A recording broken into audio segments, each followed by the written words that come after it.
They're not saying it out loud, but they don't trust us anymore. When countries like the UK, Canada, and Australia recognize Palestine without waiting for the US, that's not just diplomacy. That's a breakup.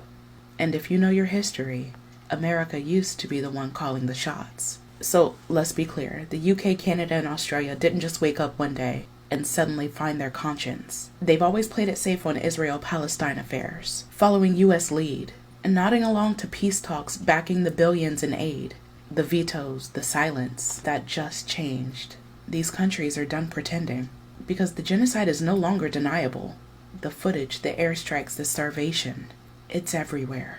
And they know that standing behind the US means standing in front of war crimes. So they chose a side. Not a perfect one, not a radical one, but one that publicly says Palestine exists. And in 2025, that's still a line that the US refuses to cross. Not because they can't, but because they won't. This isn't the first time the US's image is cracked.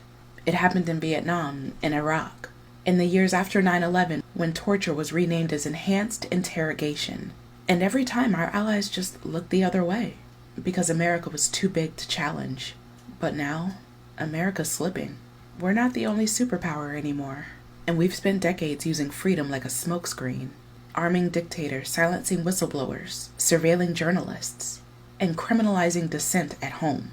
So when these countries recognize Palestine, they're not just standing for human rights. They're distancing themselves from a country whose mask is falling, and fast. The global shift away from US's moral leadership isn't just about Palestine, though.